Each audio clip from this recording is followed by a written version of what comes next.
Welcome to Abby Normal Brains, a feel-good podcast following two-time childhood cancer and brain tumor survivor, Abby. I'm your host and survivor, Abby. I'm joined by my mom, artist and caregiver, Jill. Together, we will try to uplift your day while bringing you more information on the world of childhood cancer. On today's show, we will be discussing newly diagnosed into the cancer world. What are some tips that we recommend you need to keep in mind and even arm yourself with to survive this journey? Also, we talk about another one of our favorite organizations that has helped us out, Make-A-Wish. We'll have your weekly tarot and joke. Now here's the show.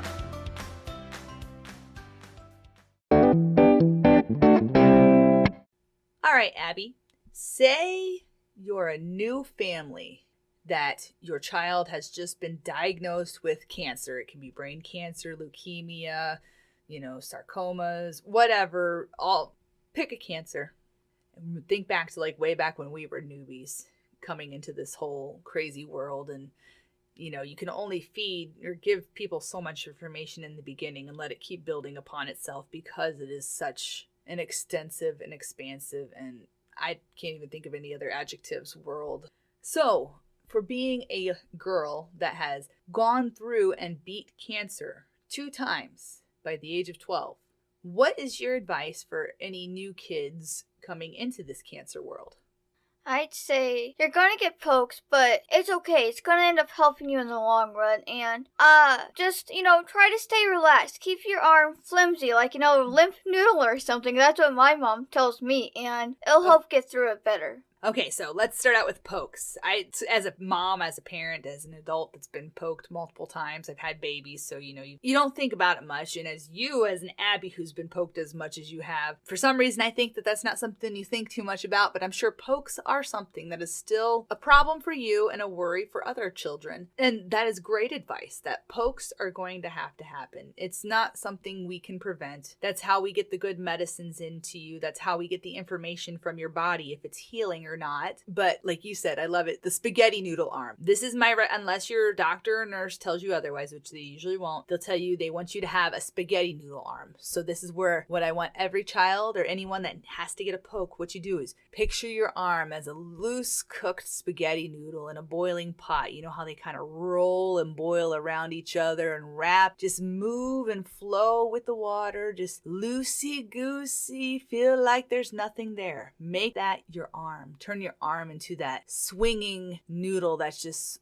flowing around. And there's actually a scientific reason behind why we do that. Because when you tense up your arm, you cause more pain, more bruising, more ouch to that poke that you don't want. So if you can make your arm a spaghetti, that poke won't be so bad. Is that what you're trying to say, Miss Abby girl? Yes, it is, because recently I'd have a limp noodle arm, and I don't even feel the poke anymore if I do that to my arm. And I remember I tensed it up, and it would hurt a lot. I wouldn't like it. It would almost hurt for a couple of days, wouldn't it? And sometimes you'd bruise up, or... Yes, it would. I'd have a huge bruise on my arm. And the huge bruise, that comes from when you start getting your chemo. Your counts aren't as high. What that means, your blood counts aren't up to heal your body as well. So if you would have normally gotten a small bruise before, you get a much bigger bruise now because your body can't heal or is not healing the way that normal bodies do when they're not going through treatment. One of the things I want to mention, and you can think of another piece of advice while I'm talking, for all new families, I want to give them the advice that I gave to Abby the day that we were diagnosed. And the only reason I gave this advice was just because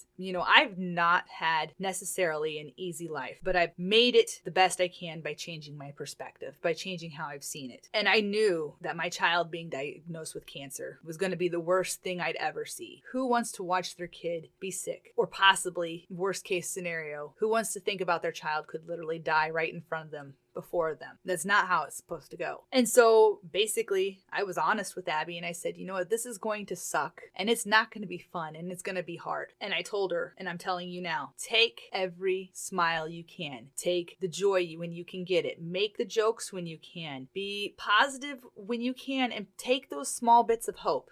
You need that to get through this because, you're going to feel down. You're going to feel bad a lot. And honestly, like there are studies that prove that the more negative you are, the less you heal. The more positive you are, the faster you heal. I can't quantify, but I can tell you with my own looking at Abby, she's healed remarkably fast.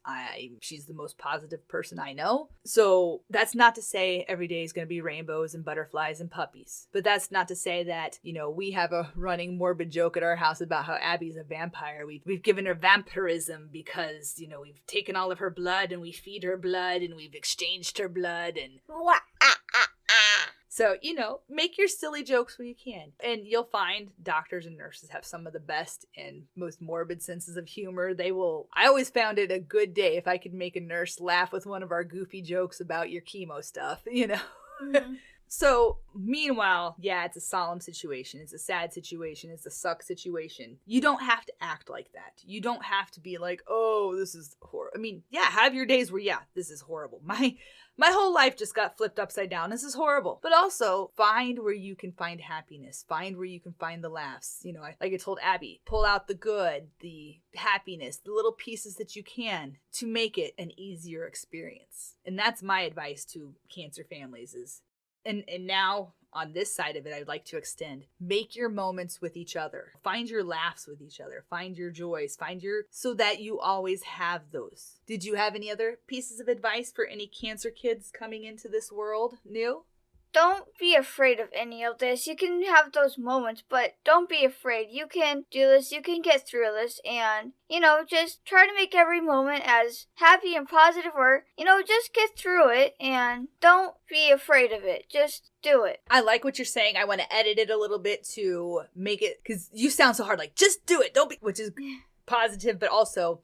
let's be human about this. Don't be afraid of what's going to happen. Yes, it is scary. And yes, you can be scared of different things, but don't constantly be afraid of every little poke or every little medicine or every little thing. Be hopeful. Hold on to those little pieces that, this chemo, this is scary. They're pumping this medicine in my body and I don't know what it is, but that medicine could maybe make this all be over with to where you don't have to keep being in the hospital or having other medicines, or things will change in your life. That's probably a guarantee that we can give everybody in the cancer world. Some of it will be small changes. Some of us will have huge changes. None of us should ever compare our lives. But what you should do is know that you're not the first one in this position. Know that there are others before you. Know that there will be others after you. And know that they have also felt your fear and your feelings, your excitement, your nervousness, your whatever you're feeling. And know that, look at the stories like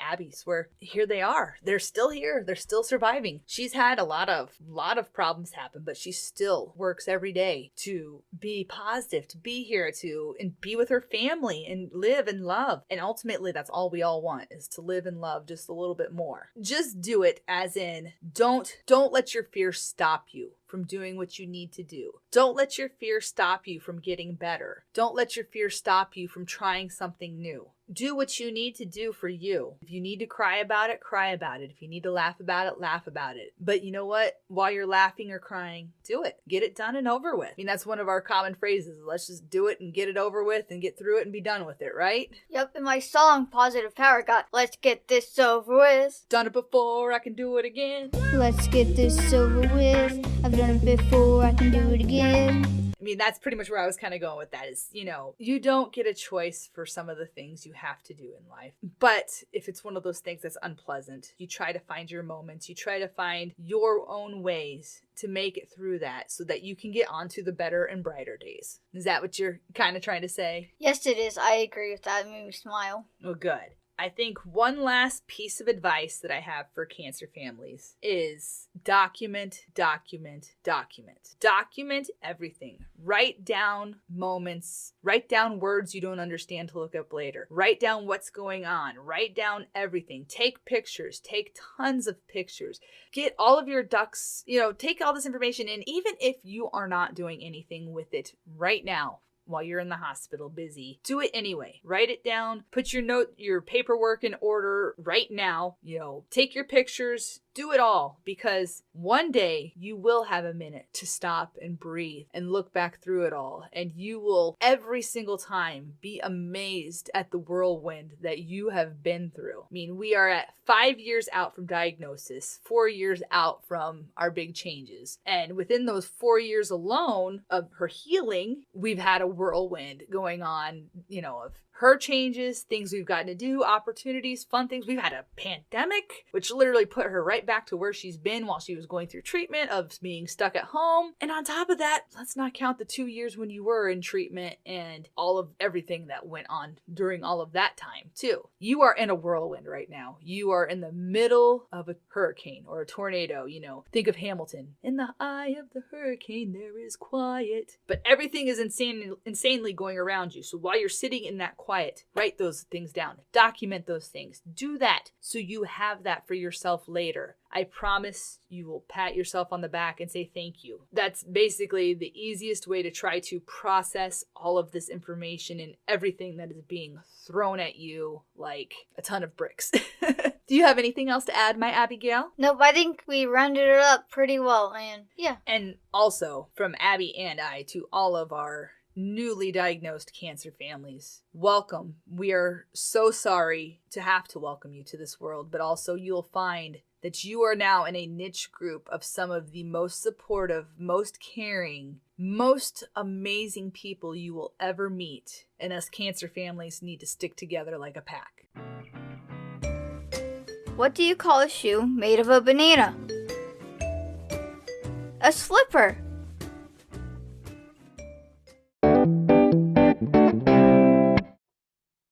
So Abby, let's talk for a minute about Make-A-Wish. Make-A-Wish provided one of our best family life experiences ever, to the fact that you still even have memories from that experience, don't you?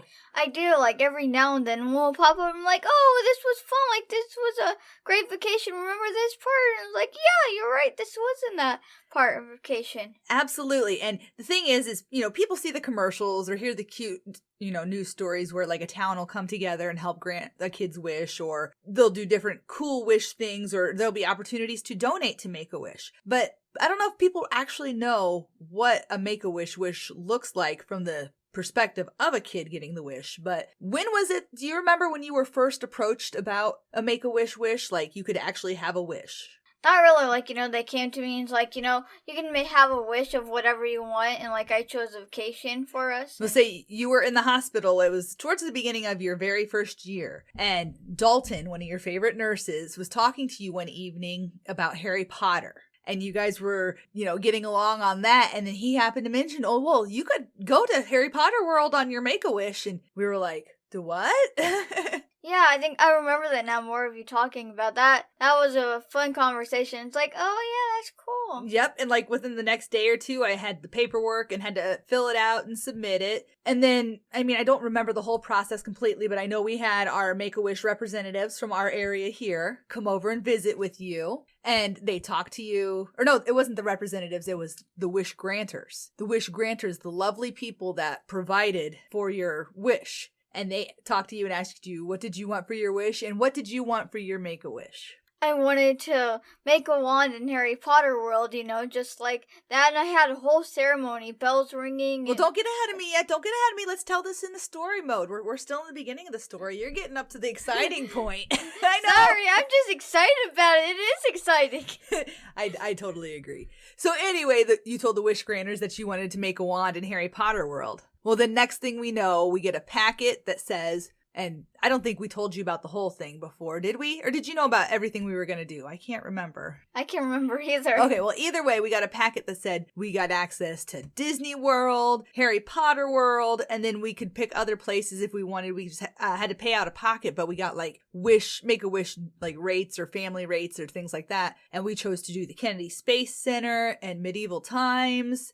But either way, so we went ahead and, added some experiences to our wish. And then the limo shows up in front of our house. Make-A-Wish sent a limo to pick up our family to take us off on our wish. And do you remember the coolest part of the limo ride? Or I think it was the coolest part. When we drove by your school. Oh yeah, we drove by my school and all my friends and people in my grade were there. And Mr. Dempsey, my teacher at the time, were standing outside waving at us, saying goodbye while I was going on my Make-A-Wish. Yes, absolutely. Everybody was, and actually I need to correct, it was the year after because it was you had been in 6th grade at that point instead of 5th grade. So, but either way, Mr. Dempsey was part of our family pretty much. So, but it was wonderful to drive by. And I was just so in amazement that I did not get a picture from the limo of how awesome it looked. I wish I would have, but it was a sight to see. It was so cool to see the Highland Elementary School out there supporting you and waving us off on our wish. And then we got to the airport and onto our flight and down to Florida we went, didn't we? Yes, we did. And I have a picture in my brain right now as we're talking about them saying goodbye to us. Do ya? And then do you remember it was late at night, getting to Give Kids the World Village? I remember that, like, it was dark, but it still looked really cool. And we were like, went to our place and stayed there, and it was fun. I mean, the only way that I could describe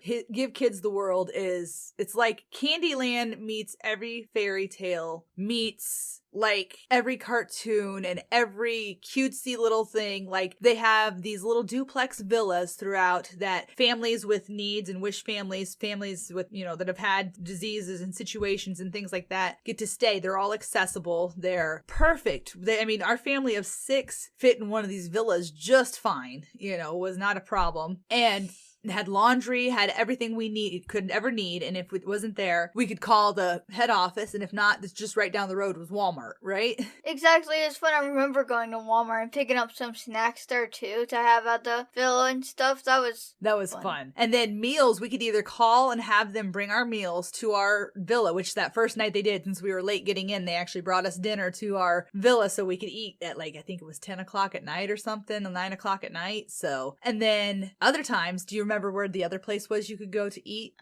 No. It was like that big, I can't think of the name, but it was the big cafeteria area where it had like the peppermint tables. Oh yeah, I remember that. Like, I have a picture in my brain right now, and it had like a buffet of every kind of food, pizzas, like mac and cheese, fried chicken.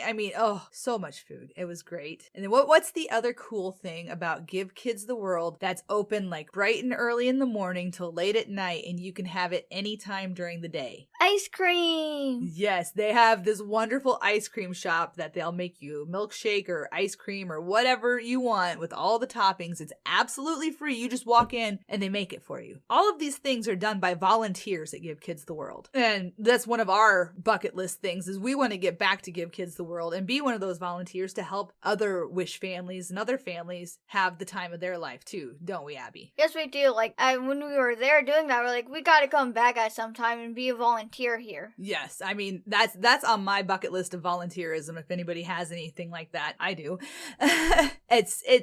It's a once-in-a-lifetime place to be. And, it's just, I can't say enough about Give Kids the World. So we should move on to the actual wish part of this, because I think we've talked up Give Kids the World enough. So on your wish, we were given passes to both Disney World and Harry Potter World. So now let's get to that story that you wanted to. When we got to Harry Potter World and we met the lady that was showing us around and giving us the grand tour, where did she take you? She took me to, the wand shop, I'm pretty sure. Yeah, but it was like a backdoor entrance, not the front where everybody's going in. She took you around to the backside, and there was this dark room. And when it lit up, it looked just like Ollivander's, didn't it?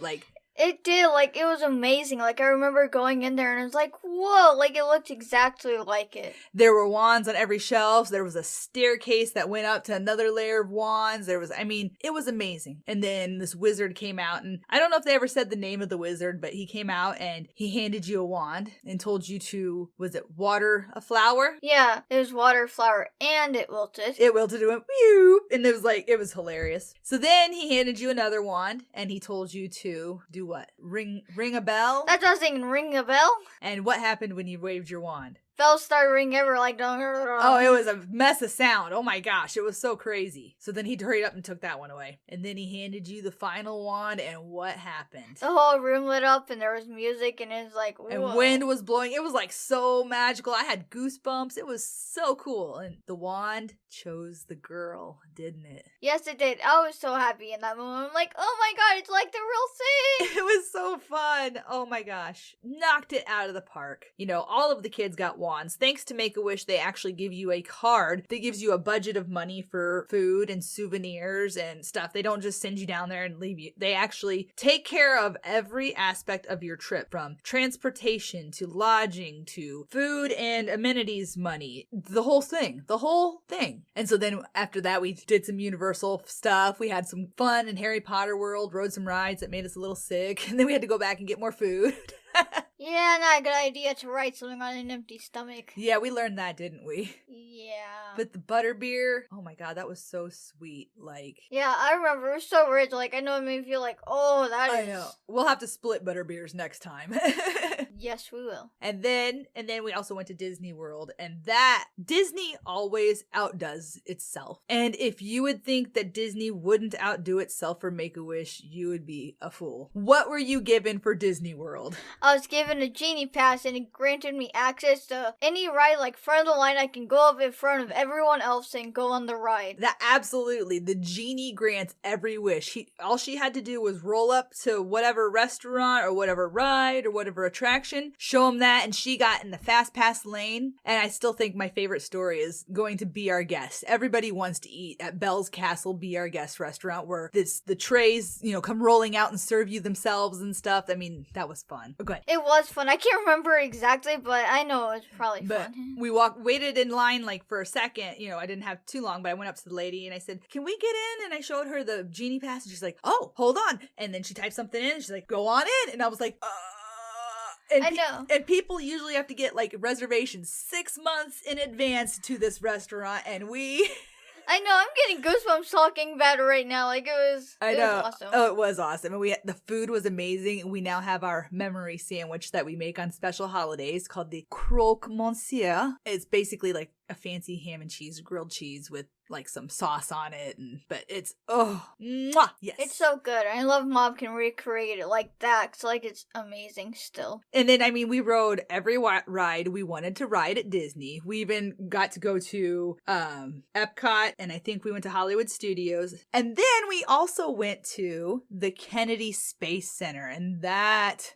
You want to talk about a once-in-a-lifetime experience on top of a once-in-a-lifetime experience. We got to meet astronaut Ken Cameron, and I can't remember how many hours and flights he has done, but he's gone around the moon. He's, been in the International Space Station. He gave us a seminar over a lunch about his trips. He told us some amazing stories about bridging the gap with Russians in the space war, or up in, not even the space war, but the space race, and building bridges. And seeing actual rockets that have been in space and people that have been in space and all of these great things that you only see on TV or movies like, Armageddon, Apollo 13, fiction, nonfiction, etc. My mind was blown. Me too. Like, I have another picture in my mind of the spaceships there. Like, it was crazy. Or even with that recent SpaceX launch, when we were watching that and we kept seeing, like, the movers. We're like, we saw those movers. They're huge. And, oh, we were right there. We were there. We were there. Such a cool feeling. Next thing on the bucket list is 100% going to see a launch. Yes, I know, like, when we saw that there on the TV, we were like, oh, we definitely need to see a launch, and even that Kennedy Space Center, we're like, we need to see a launch. We do. Like, I can't say enough. I love our Make-A-Wish trip. That, like I said, that is where we go whenever we are sad and dig out some really good memories. And also, Medieval Times was a great, hilarious show. They did, horsing and riding and swinging through ropes, and we were eating with our hands. It's kind of like Dixie Stampede, except with a medieval theme, or, restaurants along those lines. We like those kinds of restaurants. We're a little quirky like that, aren't we? Yes, I loved it. Like, it was so fun. I loved Medieval Times, and I loved when we went to Dixie Stampede. Like, I love those kind of things, an entertaining show and good food. Dinner theater is our bag, baby. But anyway, to kind of wrap up our Make-A-Wish trip, they took care of everything. We had the time of our life. So if you ever want to know if Make-A-Wish's wishes are worth it, they really are. And I hate that they have a travel restriction during COVID. I understand why. But as soon as travel wishes resume, I recommend, if you qualify, do your Disney wish, because you will be mind blown. Hey y'all, the Psychotic Psychic here.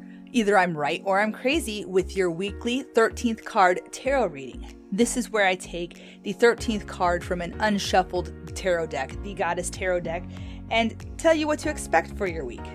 And for today's card, we have drawn the 7 of Pentacles, or 7 of Money. And that means expectations of reward, waiting for a harvest, a creative project, money, or personal relationship to occur. Have you been waiting for something to happen, waiting for something in your life to change, waiting for that comeuppance, waiting for that person to notice you? Well, this acknowledges the fact that you have been. You are expecting and waiting patiently. I think we all are. I know I have been. So what's next? And the 14th card, we've actually drawn oppression. And that's in the Major Arcana, which is a major message, meaning feeling overwhelmed, oppressed by circumstances or emotions. The light is left to your light. You are waiting to be released from the darkness. And I get a general sense, for me, generally heading into the darker winter months, things tend to feel more, I don't want to say depressive, but dark and colder, and again, the light has left. It's that dark time of the year anyway. But if we're sitting here waiting for a reward and just waiting for it, we're going to go into that darkness, into that depression, because we're not doing what we need to do. We're just waiting. And at the same time, we may not be doing because we're feeling overwhelmed, or circumstances, or emotionally we're not right. We're living in a crazy times right now. We're trying to, all of us, navigate our worlds as best as we possibly can. So don't get discouraged if you're expecting a reward. The fact that it's still there means it's still coming. But you need to figure out the best way to get yourself out of that darkness and into the light. And this has been your Psychotic Psychic with your 13th card tarot reading. As a family that has had the pleasure and opportunity to have a wish granted by Make-A-Wish, we will be forever grateful for the memories that we've been provided by that organization. They really took care of our family and gave us such an amazing time, didn't they, Abby? Yeah, it was so much fun. I wish I could do it again, but it was still very fun. I agree with that. I wish I could do it again, but I don't want to take away the opportunity from somebody else. I obviously understand the point of it all, but they do it right. And you will never, ever have an experience in your life like that again. And even doing it, we knew that, and we tried to soak up every moment because we knew it was going to be a once-in-a-lifetime opportunity. To remind anyone that is newly diagnosed, my biggest tip is document, document, document. Write it down and look it up later. Take a picture, look at it later. Take your information and if you have to process it later, but I promise you, your later self will thank you now. Thank you for listening to Abby Normal Brains. Have a great day!